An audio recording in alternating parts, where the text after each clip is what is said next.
This is going to be a little bit of a different video than some of the other videos I've been posting.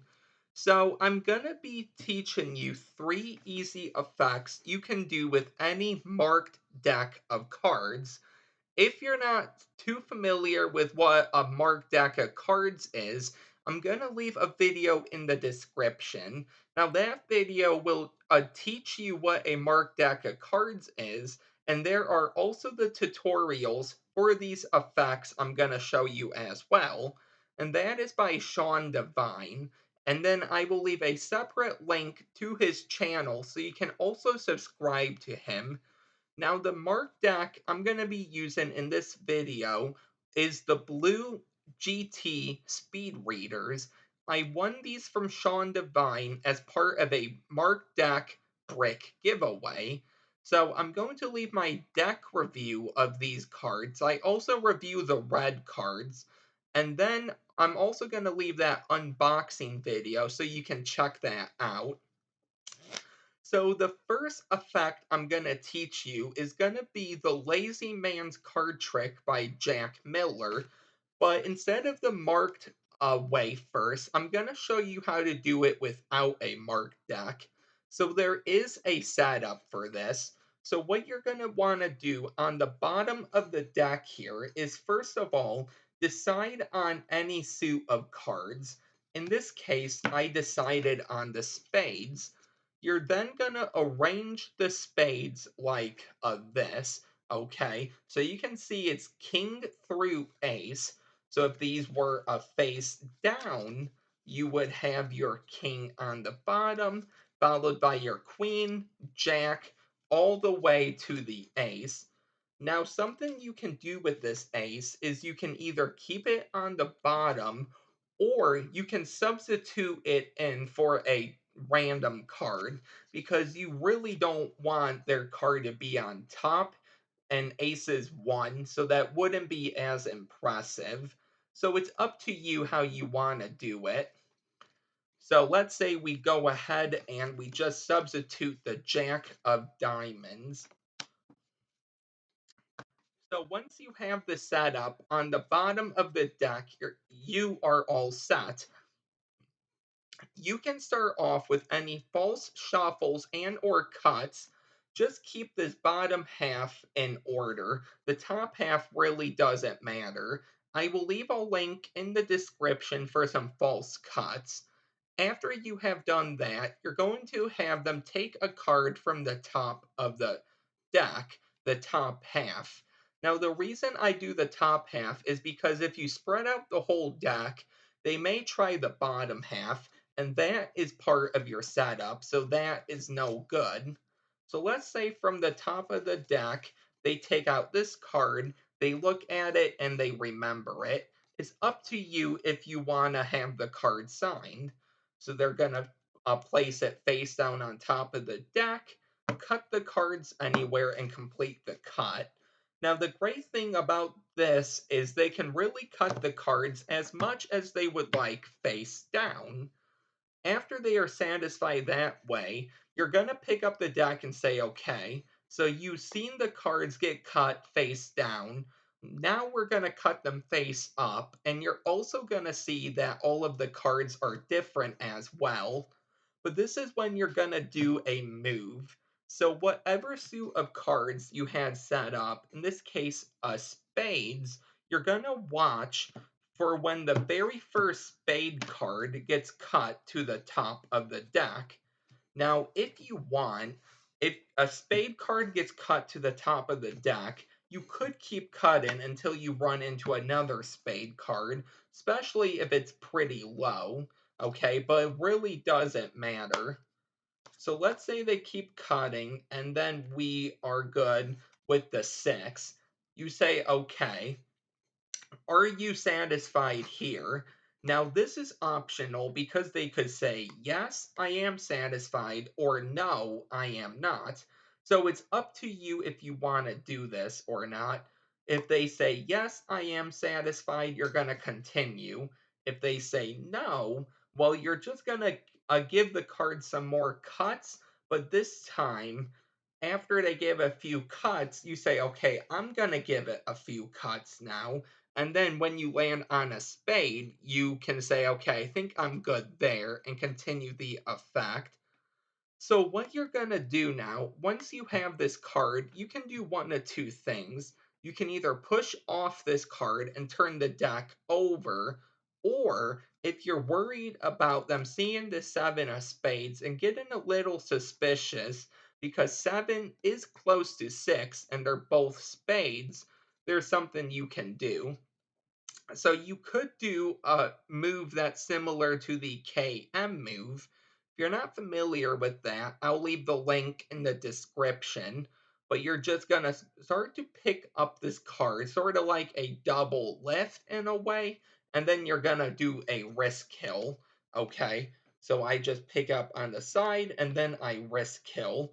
But don't make it like, very sudden like that, like you're trying to hide something.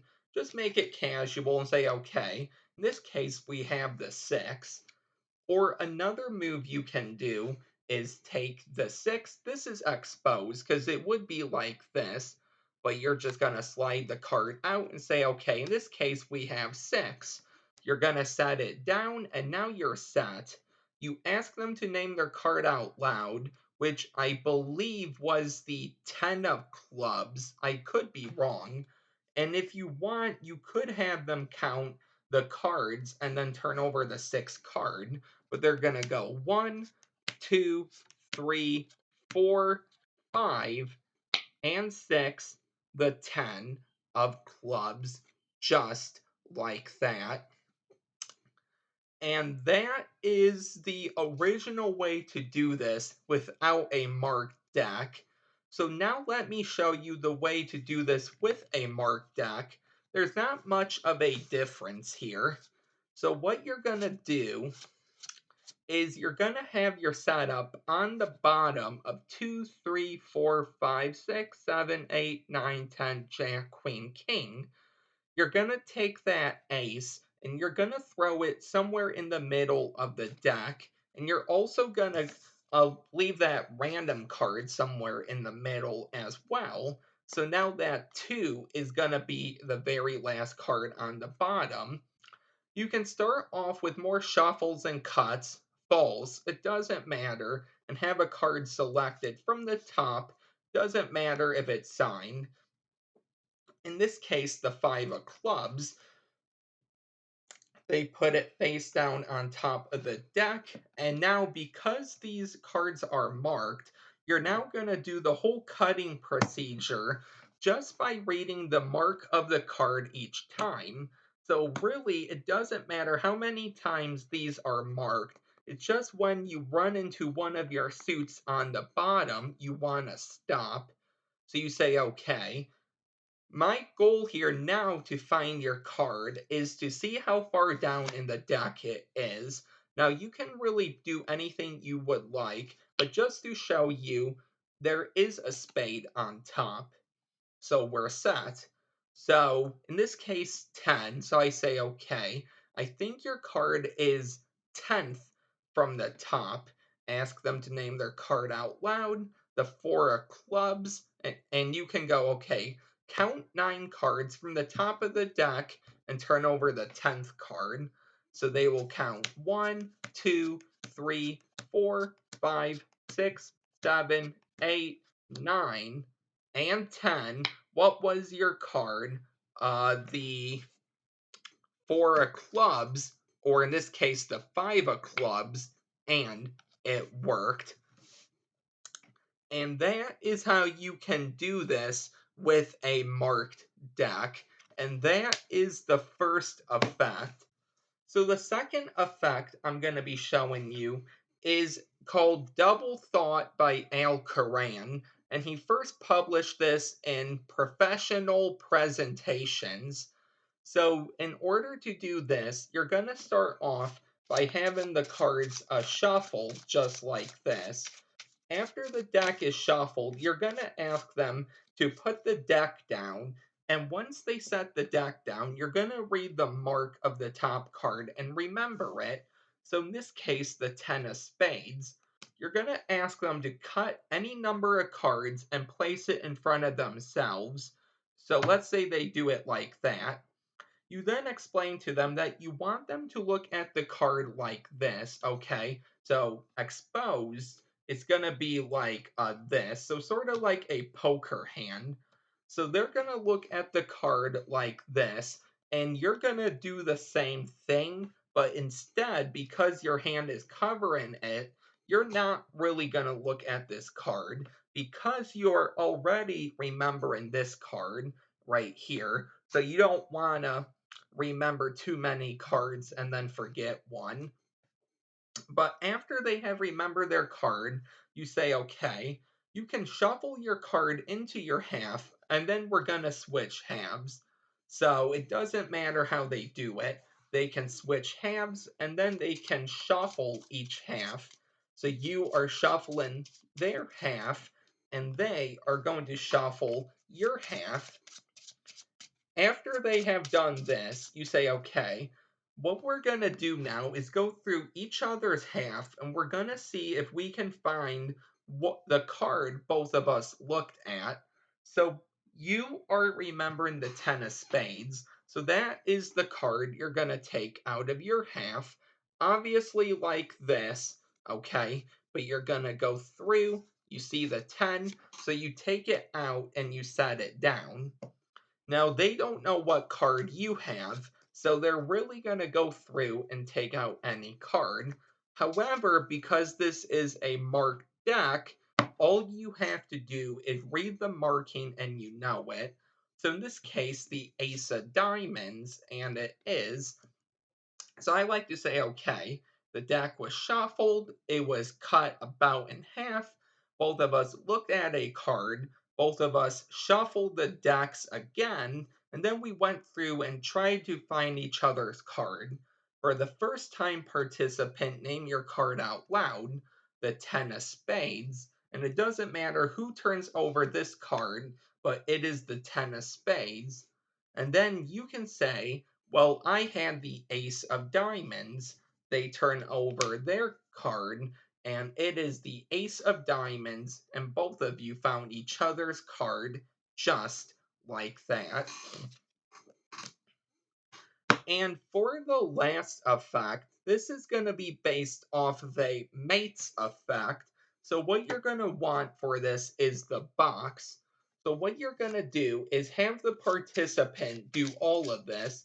So first you ask them to shuffle the deck just any way they want.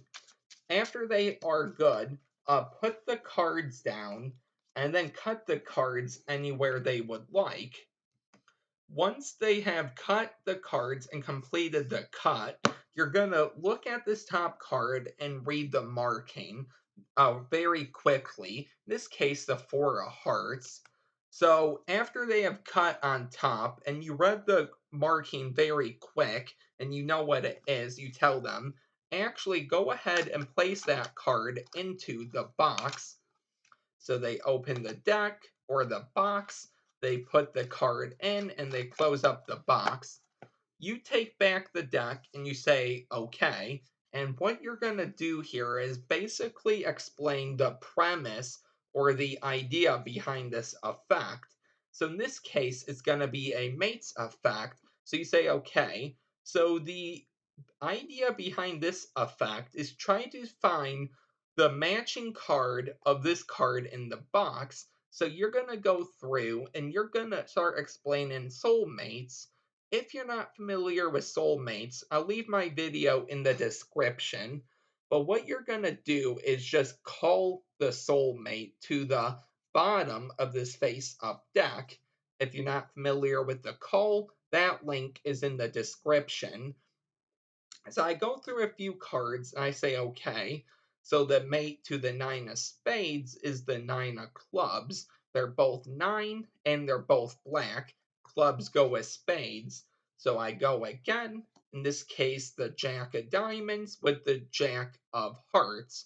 They're both jack, they're both red, and hearts go with diamonds. And you're going to keep going until you find the soulmate to the card in the box. And you're going to keep naming soulmates too. But once you have found the card, in this case the four of diamonds, you're gonna call it, but you're gonna keep going and do a couple more soulmates. So the three of hearts and the three of diamonds, and then the ace of diamonds and the ace of hearts. So once the mate is called to the bottom, you turn the deck face down and you say, okay. So what you did was shuffle the cards and then cut to one card. So that's what I'm gonna try to do here. So you can do any false shuffles and any false cuts. I will leave a link for some in the description. After you have cut, you say, okay, I cut to this card, which I will leave in the box. I then like to recap everything up to this point of what I did, and you say, okay. Now, the card in the box has a soulmate, and obviously this card has a soulmate as well. It doesn't matter which card you start with first. Let's say the card in the box for the reveal. You say, okay, go ahead, take out the card in the box. Let's see what it is. In this case, the four of hearts. Well, the soulmate to this is the four of diamonds. They're both four, both red. Hearts go with diamonds. Let's see the card I cut to. And if you did everything right, it will be the four of hearts, just like that. And that is the video. So I hope you enjoyed this video, and I hope I taught those three effects really well.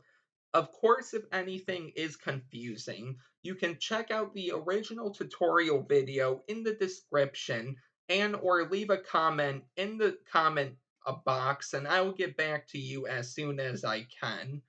If you are new here, don't forget to like, comment, and subscribe, and I will see you next time with a new video. Bye.